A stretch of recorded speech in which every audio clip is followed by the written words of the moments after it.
تو اس درخواست کا جو متن ہوتا ہے اس کے اندر یہ بتایا جاتا ہے کہ وہ گھاس کاٹنے کے لیے وہاں پر جاتی ہیں، اور جب وہ پہنچتی ہیں تو تھوڑا سا اپنے بچوں سے دور ہوتی ہیں، اور اچانک سے ان کو چیخ و پکار سنائی دیتی. جب وہ جا کر دیکھتی ہیں کہ ملزم بیٹی کو زد و کوب کیے ہوئے ہے، اور جس سے اس کے جو کپڑے ہیں وہ پھٹ رہے ہیں. لہٰذا ان کے پہنچنے پر لڑکا وہاں سے فرار ہو جاتا ہے. وہ بیٹی کے ہمراہ عدالت تھانے میں آتے ہیں اور آ کے وہ اپنی جو درخواست ہے وہ دائر کر رہے ہیں.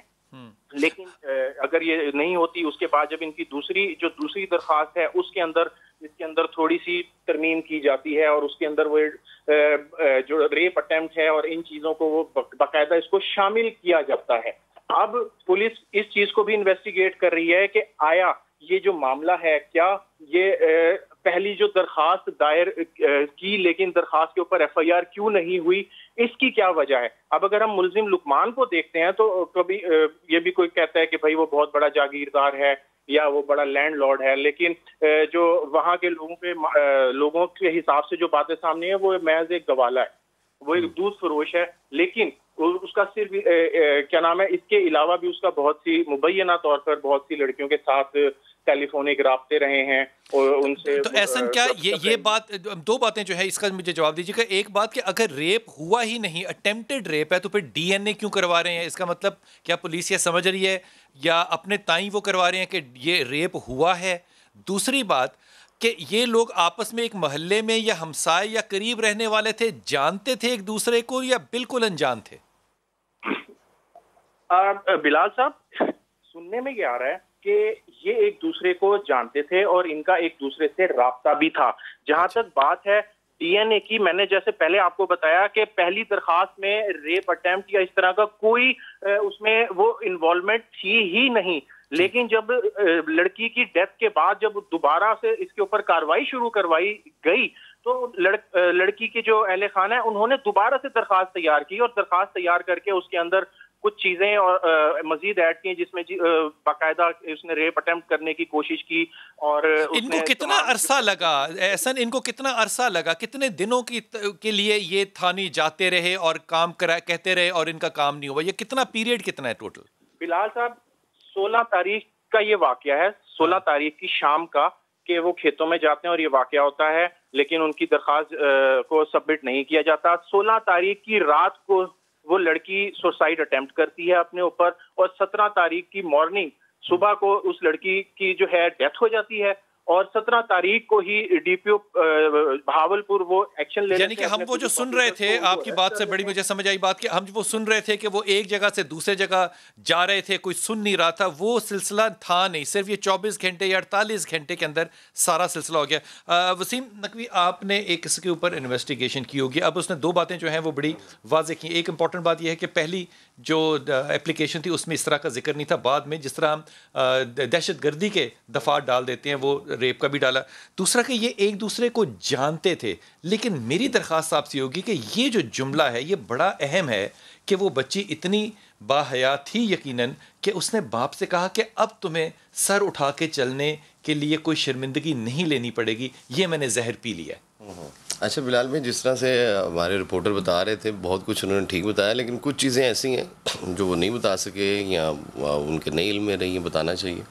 جو انویسٹیگیشن جب کی ہے اس کیس کی تو پتہ چلتا ہے کہ یہ لوگ گزشتہ 2 سے 2.5 سال پرانے ایک دوسرے کو جاننے والے ہیں اور ایک دوسرے سے ملتے رہتے ہیں. یہ خاتون یہ طاہرہ بی بی اور لقمان جو ہے ایک ہی جگہ رہنے والے ہیں، ایک ہی جگہ کے رہنے والے ہیں، ایک ہی علاقے کے رہنے والے ہیں. مطلب سمجھے کہ ساتھ ہی قریب ہمسائے کہہ لیجیے کہ ایک دوسرے کا. اور دونوں کا کوئی وہ جو خاندانی پس منظر ہے وہ کوئی اتنا مضبوط یا کوئی اس طرح کا نہیں ہے کہ کوئی وڈیرا نہیں ہے، وڈیرا نہیں ایلیمنٹ بھی چلا گیا. بالکل مضافات کے اندر رہنے والے چھوٹے سے گاؤں میں رہنے والے یہ لوگ ہیں اور گھاس گھوس کاٹ کوٹ کے 2-4 جانوروں کو پال کے اپنا گزارا کرنے والے. ایک سیکنڈ ٹھہریے گا، ایس ایچ او صاحب ہمارے ساتھ ہیں. ایس ایچ او فرحان آپ میرے ساتھ ہیں، بہت شکریہ فرحان تھوڑی سی ذرا صورتحال بتا دیجیے گا کہ اس میں پولیس نے بڑا ہی زیادہ جیسے کہنا چاہیے فرنٹ فٹ پہ آ کے ایک ایکشن لیا، شاید زیادہ ہی ایکشن لے لیا، لیکن یہ ایکشن لیا کیوں؟ پہلی بات تو یہ بتائیے. دوسری بات یہ بتائیے کہ یہ جو الزامات ہیں کہ پولیس ہماری سنائی نہیں کر رہی تھی، یہ کہاں تک سچ ہیں؟ جی بالکل، بہت مہربانی بلال صاحب، آپ نے مجھے ٹائم دیا. اس میں یہ ہے کہ ایک تو ثانیہ موٹر وے کے بعد